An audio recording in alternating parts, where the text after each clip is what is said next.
all those in favor, please indicate by raising your hand. Thank you. We acknowledge the land on which we gather today is the traditional territory of the Haudenosaunee, the Anishinaabe, and the Neutral people. We acknowledge the enduring presence of the Indigenous people with whom we share this land today, their achievements and their contributions to our community. We offer this acknowledgement as an act of reconciliation between Indigenous and non-Indigenous people of Canada. Are there any declarations of pecuniary interest? Seeing none, there are no recommendations coming out of closed. Agenda item 7.1 is the operating and capital budget. It's attached on page 001. This report is for information. And I would now turn it over to staff. Chief Goodman. Thanks, Chair Redmond. Morning, board, morning, guests. You're all very well aware of all the hard work that our service has been doing and our membership have been doing over the years. And I think this budget presentation you're going to hear from Chief Designate Crow and Kirsten Hand is very thoughtful and to the point. So I'll turn it over to Mark. Good morning, Chair Redmond, members of the board. Very pleased to provide a draft operating capital budget for 2023. This will be a brief presentation, so I'm going to jump right into it. I'm going to seek to share the screen today, and just looking to. Okay, everybody can see the slides in hand. Okay, so I'll just be providing an introduction to a couple key indicators for us, Statistics Canada data that you've seen before as a backdrop and for some discussion points. And then I'll turn it over to Kirsten Hand, who will provide an overview of the draft and capital and operating positions. So the first slide speaks to the total crime and severity index. This is statistics that have been presented before. And this data really speaks to both the total crime severity index, and this is a weight that's applied to each violation within a jurisdiction in a calendar year based on the seriousness of the offenses, both property and in-person offenses. So in 2021, we had a change in the crime severity index for Waterloo region, driven mostly by an increase in our break and enter and thefts over $5,000 and offset by a low number of homicides in 2021. Unlike most municipal jurisdictions across Ontario and Waterloo region, the CSI increased in both 2020 and 2021. And our CSI index is greater than the Big 12 police services in Ontario, as well as the provincial and national crime severity indexes.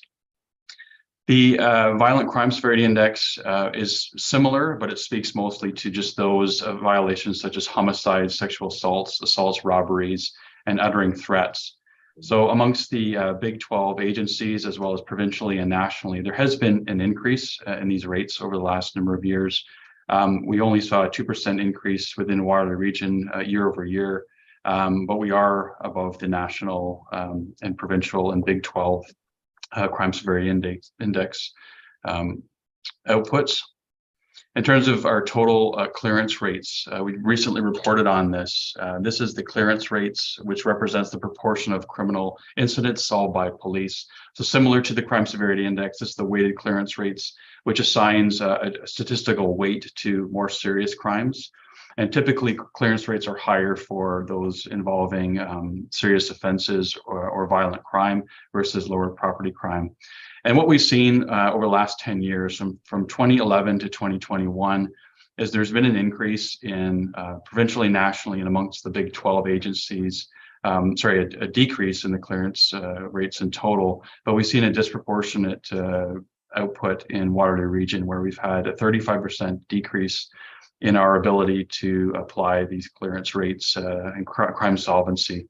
And this is a major attention point for us, and it speaks to the complexity of our criminal investigations and the landscape that we're in today. The last statistical output today just speaks to our staffing levels, just providing an update landscape for you in regards to our total staffing. So in 2021, the rate of our officers per population, so that's the rate of officers per 100,000 per population, it was about 127 officers. which is actually the lowest rate we reported since 2003, where we then reported 129.9 officers per 100,000 population. And just drawing to your attention that the current position of our police service is below the national, provincial, and Big 12 rates officers per population. I'll now turn it over to Kirsten Hand to walk us through both the operating and capital positions. Chief Designate Crowell, just before we go to Kirsten, Tony, did you have a question on what's been presented thus far? Yeah, thank you, Madam Chair, through you. It wasn't really a question. I just wanted to make Chief Designate Crowell aware that what we're seeing is both his notes section of his presentation and not just the page. So I find it a bit distracting because I can also see your next page as well. I just thought I'd make you aware of that. Thank you very much. My apologies. That's great. Kirsten, welcome. Good morning. So first, I'm going to talk to the operating budget. Chief Designate, if you can just advance to the next slide. Yes, perfect. All right, so we're going to talk about the operating budget a little bit. I'll just touch on some of the major factors that increased our operating base budget from our 2022 levels.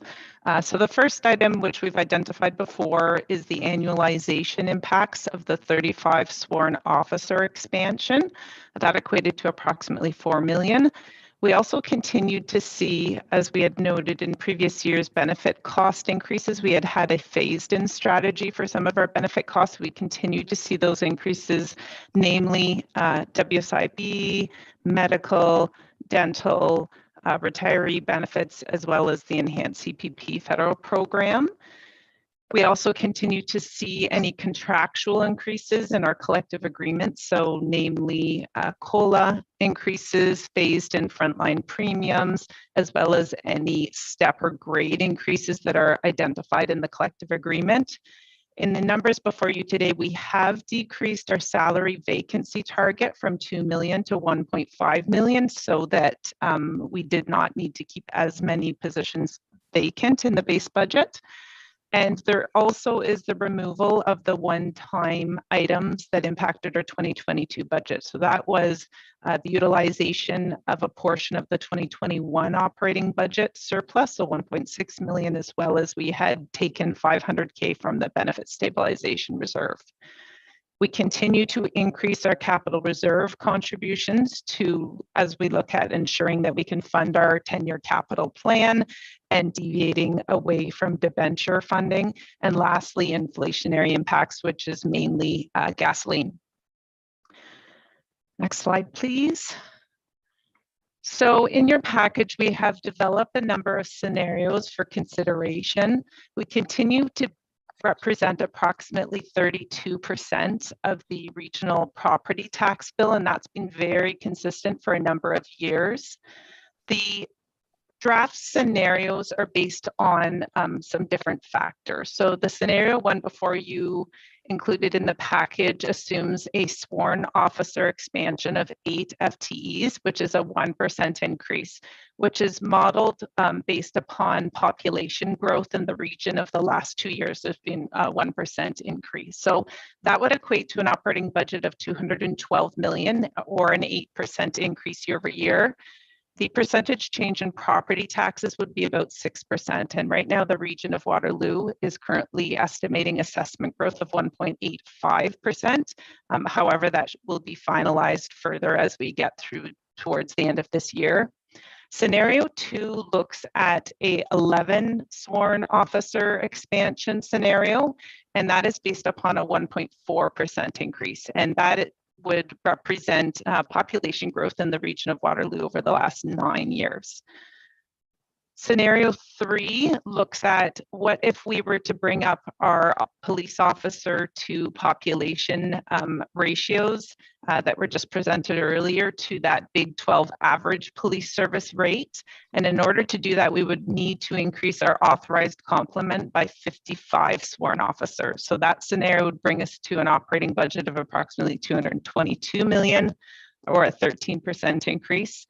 And our last scenario is based upon no expansion, so no sworn officer expansion. So this would be your base budget, base operating budget of 210 million or 7%. We did provide these scenarios as it was desired by the board and supported by our service, that we implement a sustainable smoothing of our increase in FTEs, because as you recall, we had a larger number of FTEs added in 2019 as well as 2022, and no increases in 2020 and 2021. And those huge fluctuations cause a number of negative impacts. Did you want me to proceed on to the capital? There's one slide left on capital, or did you want me to look at questions at this point? Ian, do you have a question on this, or can you wait till after capital budget? No, I'll wait till after it, but it does relate to the staffing side, so I'll ask it. Go ahead, Kirsten. Okay, so last slide on financials is just in relation to the capital request. So 2023 capital request is $24.7 million, and that includes some estimated carry forward budget from 2022 of about $6 million. Most of our capital budget predominantly relates to facility projects, and that's continued. So about 46% of that budget relates to facility projects. And the two main projects are the completion of New Central at 200 Frederick Street. We anticipate move-in dates in the earlier part of 2023, as well as the begin of design work in relation to a new regional public safety communication center, which is our next facility identified as required in our facilities master plan. Approximately 23% of our budget relates to IT related projects, and a number of those include the replacement of our human resource information system, and that would deal with end of life cycle for some of our HRIS components, as well as implementing some HRIS components that are currently manual. The implementation of next generation 911 technology as mandated by the CRTC, IT security work, as well as continuation of the implementation of our automated asset and evidence solution. Fleet is about 18%. At this point, we're estimating replacements of 57 vehicles next year and 9 new vehicles to support the sworn officer expansion in the 2022 budget. And the remainder predominantly relates to life cycle replacement of equipment. So the 10-year capital forecast at this point is $182 million. And this just provides you with a brief overview of the information that's contained in the package in relation to the operating and capital budgets. Thank you. Thank you very much. Ian, go ahead with your question. Yeah, thank you. Appreciate the information. I must say I'm a little confused with the options. I'm just going to put it out there. Last year, and maybe you can refresh my memory, but there was several options. We went and selected 35 new officers, and it was to smooth things out and address things like undue overtime, people being off, and so we knew we were not at a complement which was appropriate for the size of the service. At that time, I could swear to God I sat in this very chair and said that this was effectively a down payment because it was not going to solve the problem. It was going to happen over several years. And I think that's what you're talking about in terms of the smoothing. So I'd like to, I guess the question I have is what were, just refresh my memory because I don't have it right in front of me, is what those options were. Because I'm shocked that one of the options to consider is 8 officers and 11 officers, because that's nowhere close to what I recall getting us on track to have the service for the staffing level for the service that we have. So I want to kind of take that look back and say there has to be 2 or 3 more options between the growth projection numbers, which seem to be driving, which to me have nothing to do with the actual work of the Waterloo Region Police Service. So whether the regional growth is 1% or 1.4 over different work, that's I guess that's interesting, but that has nothing to do with what we should be putting forward in terms of the staffing complement for the police service. There has to be more options than 55, and basically, not even really standing pat. So I must say I'm mystified that that's the range that we have at this point. So good that we've had this conversation today, because I certainly will be looking for something. I want to see the options and how it affects the service and the delivery of service for the community. So Ian, if I can paraphrase your question / comment, it really is, what was the rationale to come up with the first blush budget scenarios that we've been presented with, correct? Who would like to take that?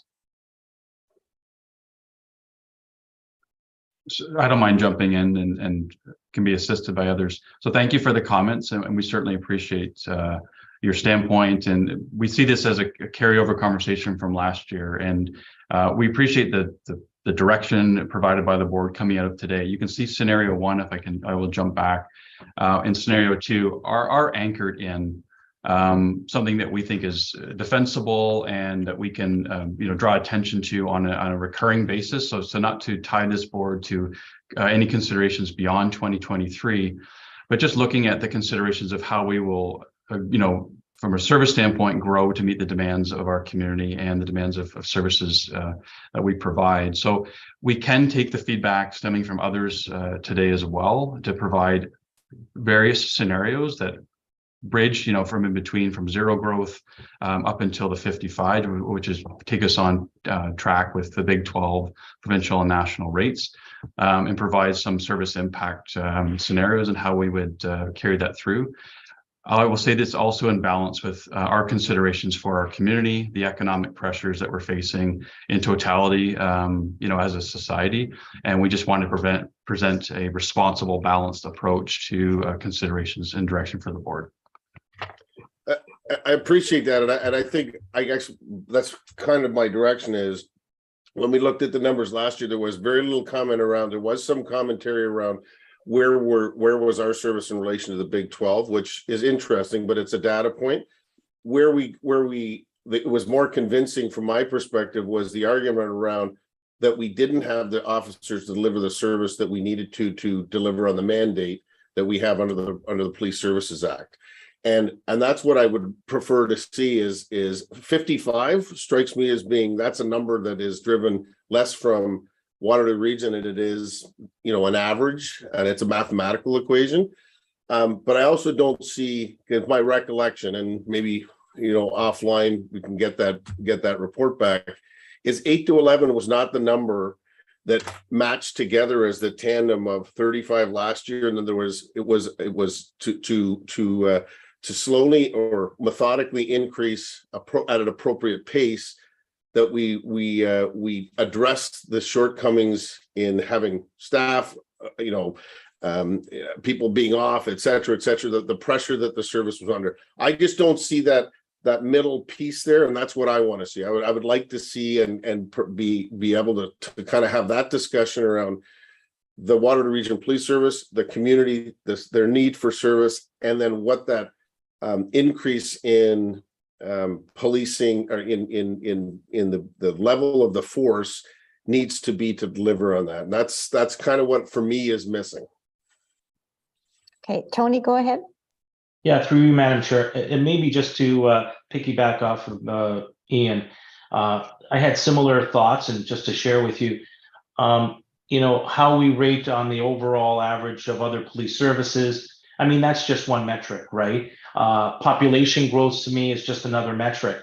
But if we're in a deficit position and there are other complicating factors that impact our community and the safety of our community, that needs to be taken into account. And I think we tried to address it last year through the budget, as Mr. McLean articulated. So I was a bit shocked with the 8 and 11 as well. I'd like something more holistic, derived from the service, that really reflects what is needed to continue to provide the services, to meet the challenges that we're facing, that our community is requiring.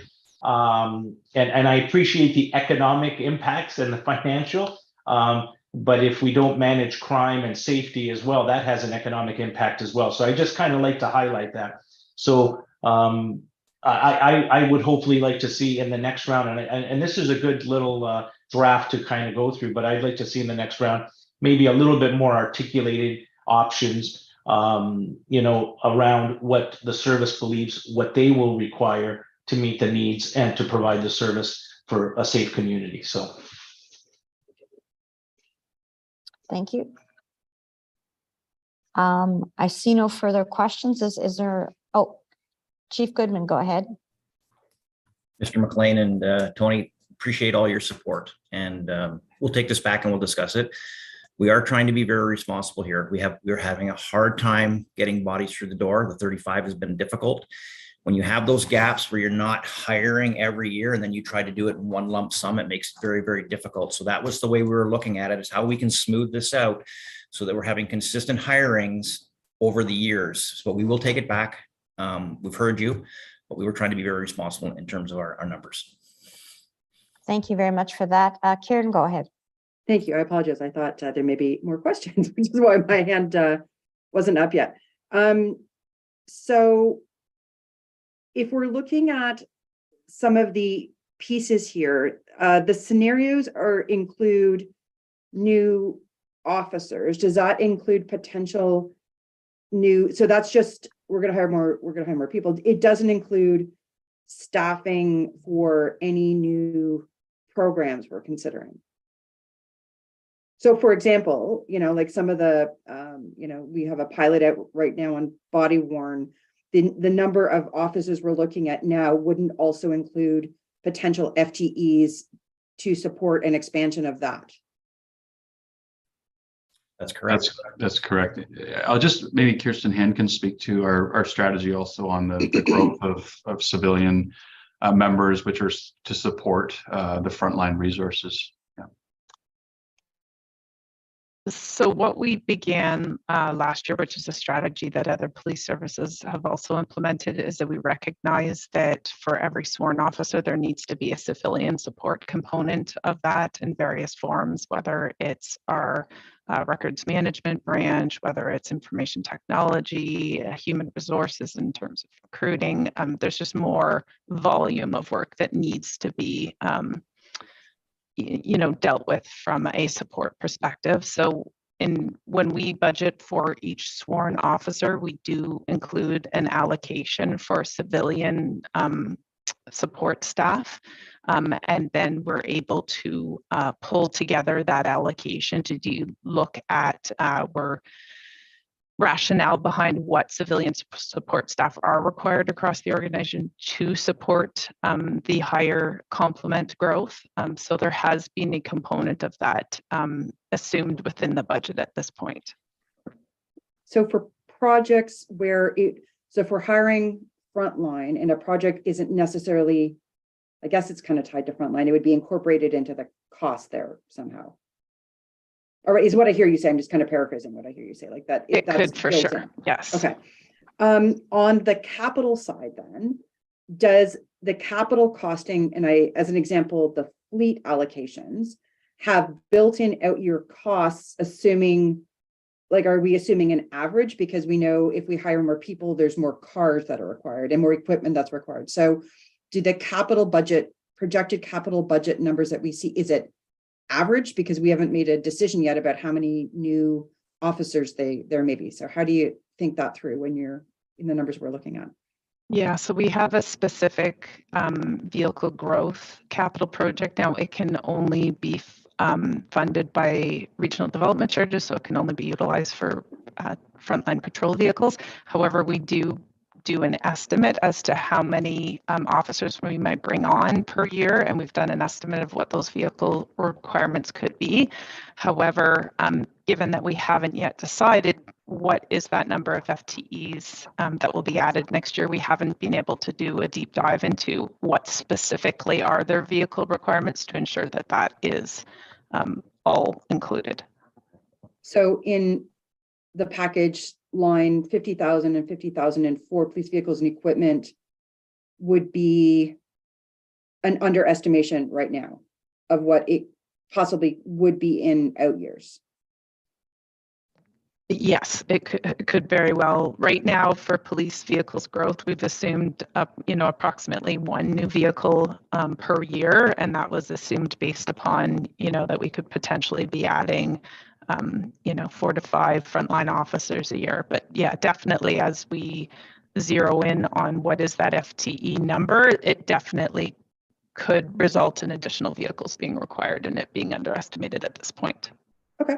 And in my last question is line in the capital 50,018 for the body worn video and in camera. That is that assuming a full implementation of the pilot?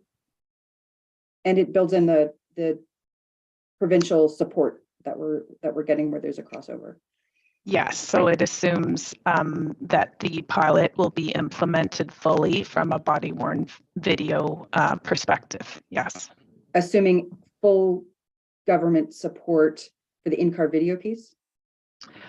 Yes, so we have some different funding options that we need to review in terms of whether we're successful or not. So that does have the likelihood of changing that number So that would be for reflected next on. year. Okay, Yeah. that's, I just wanted to, I assumed that was Sorry, the case. next month. Yeah. I just wanted to confirm that. Thank you. Yeah. Rosita, go ahead. Thank you, Madam Chair. Just some clarification on page 11 on your figure 6, the rate of officers. Can you explain in the scenario, like we have 127 last year, right? In 2021, 2022, we got 35. So the rate of officer under scenario 4 is 136. Then I don't understand how the calculation work on scenario 1 with additional 8. Like it's like one more. Yeah. So I'm just missing the calculation part of it. Yeah, so the 127 is based on actual officers, not authorized complement. So because we were under complement when that statistic was correlated by Statistics Canada, it ends up being less than if we were at complement, which is what the budget is based upon. So scenario 1 and 2 with 8 and 11, we only have one extra complement then. It's like, I lost it. Sorry, if you can explain. Yeah, so it's basically like authorized complement, like divided by your population as a per capita, like per 100,000. Yeah, you're right. I mean, it doesn't move the number a lot when you're looking at bringing on 11 FTEs. It just nudges it a little bit. Okay, thank you. Thank you. Tony, go ahead. Thank you. Through you, Madam Chair. Chief Goodman gave some clarification and it just prompted another question in my mind. Regarding, last year when we had a complement of 35 hires and the difficulty of trying to find those 35, I presume the shortfall is carried over into future budgets. That's part one of my question. So I presume those roles are continued to be vacant and they're budgeted to be filled. Within your, I see nods, so I presume that's a yes. Okay, great. The other part of it is when we're looking at complements to deliver services, are we looking at attrition rates, turnovers, et cetera, and trying to build in some modeling around that as to maintaining a level of force to deliver the service? Is that all being taken into account? I'm seeing a nod, so It is now. We're working through that process right now with our staff planning committee and the executive leadership team and having a better formula as to how we do things. Okay.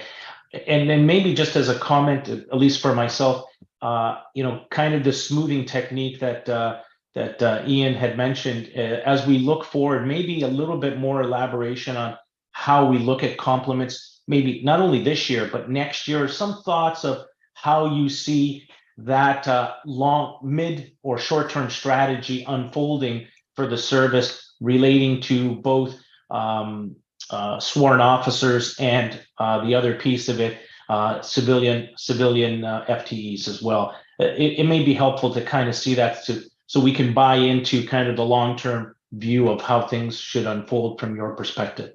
Thank you.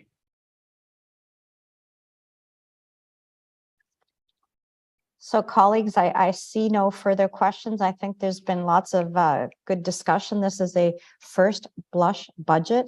And as such, I think there's been comments on the rationale and the scenario. So we're a long way from presenting a budget to regional council, and really do appreciate the thoughtful comments made, and really want to thank staff for coming forward with something for our consideration at this point.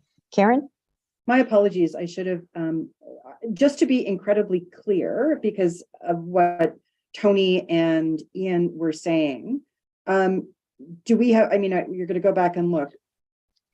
Do you need clarification from us in terms of, is it like, coming back with a 20 officer scenario and a 35 officer scenario, which I think Ian was kind of getting at it last time, because I'm a bit, I would be uncomfortable if the next budget we're getting 8, 11, and 45, because just to be very specific, I think what you're hearing from, the board is that it's too big a leap here, right? So some of those scenarios with the justification that everyone was talking about, just so that we're really clear that it's, and I'm just literally thinking of these, as I think through and as I read the package, that there needs to be a specific number. So I just say, do you need more specificity from the board in terms of or do you think that you're comfortable going and based on the data coming back with things that are, I think, more what the board's could be comfortable talking about? So Chief, do you want to respond? Yeah, no, I think we've heard loud and clear what you're looking for and what you're asking for, and I think we can put that together. I mean, there's an understanding here. So when you have a class hire of 21 and then they get to the 30-year mark and you lose 21 people, whereas opposed to if you have classes of 5, 8, 11, it's easier to backfill and make sure you're getting things right. So we will go back, we'll look at the formulas, and we'll come back with some other numbers for you. And I think too, that's a fantastic point, but it's also, I think Tony said, based on scenarios, tell us if we know that there's going to be, 30 officers retiring next year. I think it's part of the overall life cycle, approach with that piece too. And I just don't remember seeing that as part of the information. We'll work that through for you for sure. That's great. Thank you, Chief. Ian?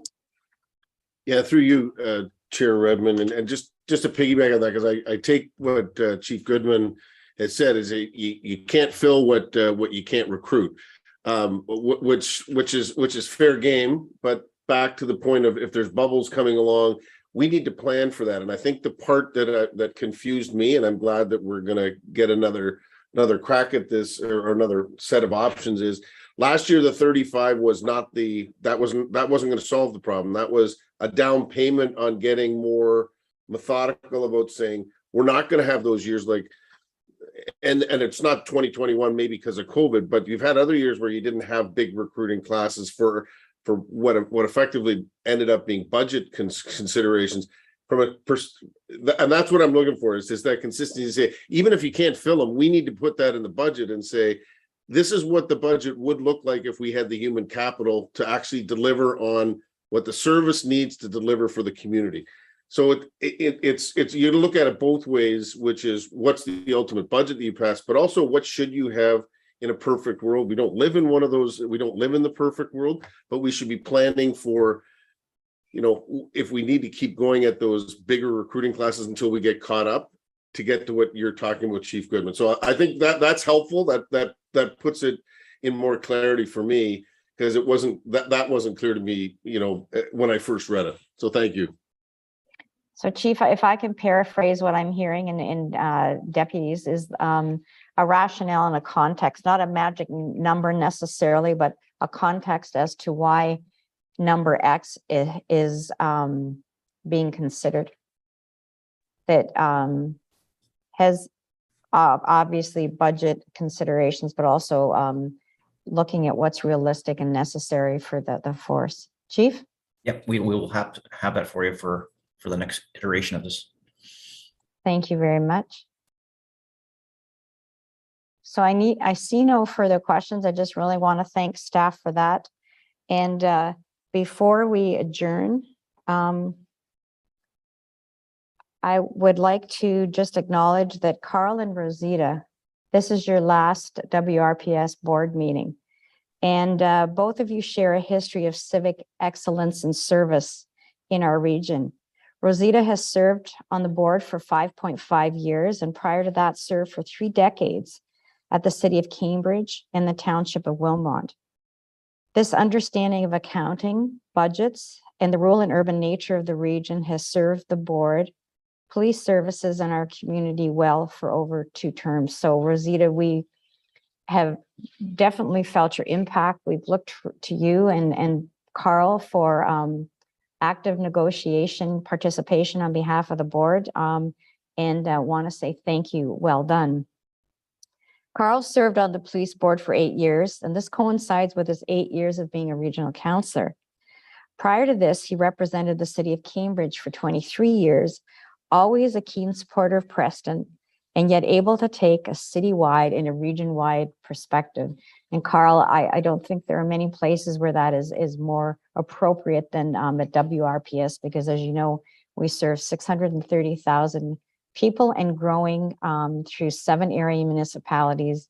And I think the service does an amazing job. So well done to both of you. Thank you for the heavy lifting. Carl, you've had membership on some provincial and national boards in addition to represent us. So thank you very much for all your great work.